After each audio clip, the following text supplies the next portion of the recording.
சென்னை அருகே உள்ள தனியார் இறால் பண்ணையில் அமோனியா வாயு கசிவு ஏற்பட்டு 5 பேர் உயிரிழந்த நிலையில் அங்கு மாசு கட்டுப்பாட்டு வாரியத்தினர் ஆய்வில் ஈடுபட்டிருக்கிறார்கள். கூடுதல் தகவல்களோடு இணைகிறார் எமது செய்தியாளர் கதிரவன்.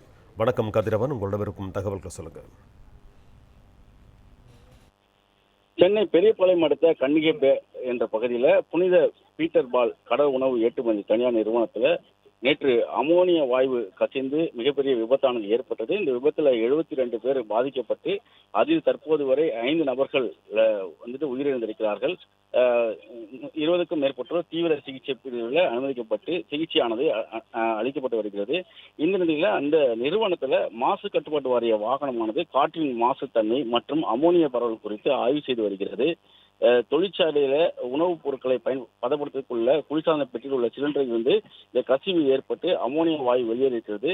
நேற்று தொழிற்சாலையில் பணியிலிருந்தவர்களுக்கு கண்ணெரிச்சல், சுவாச கோளாறு ஏற்பட்டதாகவும் தொழிற்சாலையிலிருந்து அவர்கள் வெளியேற்றதாகவும், ஆனால் இரவு பணி பார்த்துவிட்டு அவர்களுக்கான அறையில் உறங்கி கொண்ட பெண்கள் மற்றும் ஆண்களுக்கு அவர்கள் வெளியேற முடியாத நிலையில தூக்கத்திலே அவர் சுவாசித்தல்ல ஆக்சிஜனுக்கு பதிலாக அவர்கள் இந்த அமோனியாவை சுவாசித்து உடல்நிலை மிகவும் பாதிக்கப்பட்டு அவர்களுக்கு தான் உயிர் பலியானது ஏற்பட்டிருப்பதும் தெரிய வந்திருக்கிறது.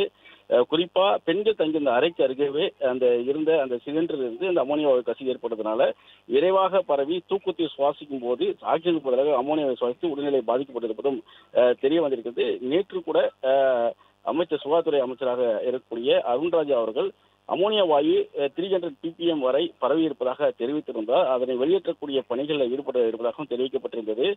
சுவாச குழாய்கள் எரிச்சல், காயமுடைதல், சுவாச குழாய் வீங்கி மூச்சுத்திணறல் போன்ற நிலைகள் 100 ppm என்ற அளவுக்கு இருந்தாலே இது போன்ற சூழ்நிலைகள் ஏற்படக்கூடிய நிலையில் 300 ppm என்ற அளவு இருந்ததுனால இது போன்ற பாதிப்புகள் ஏற்பட்டதாகவும் தெரிவிக்கப்பட்டிருந்தது.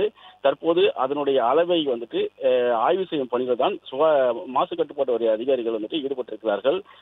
அதற்கான கருவிகள் மூலமாக காற்றில் எவ்வளவு மாசுகள் பரவி இருக்கு, அதே மாதிரி அமோனியா வாயு எவ்வளவு இருக்கிறது போன்றவற்றை எல்லாம் ஆய்வு செய்யும் பணியில் அவர்கள் ஈடுபட்டிருக்கிறார்கள்.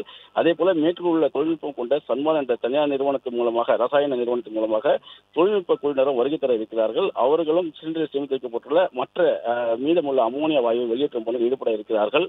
அதற்கான பணிகளும் தொடர்ந்து நடைபெற்று வருகிறது. தற்போது அந்த தொழிற்சாலை இருக்கக்கூடிய அந்த மீதமுள்ள அந்த கடல்சார் உணவுகளை அப்புறப்படுத்தக்கூடிய பணிகளையும், அதே போல தொழிற்சாலையில எவ்வளவு காற்று மாசு இருக்கிறது, அதேபோல சுற்றியுள்ள பகுதிகளில் எவ்வளவு மாசு இருக்கிறது என்பதை மாசு கட்டுப்பாட்டு வாரியம் கருவிகள் மூலமாக ஆய்வு செய்யும் பணிகளில் ஈடுபட்டு வருகிறார்கள்.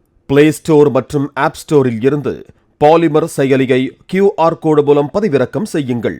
செய்திகளை உடனுக்குடன் பெறுங்கள்.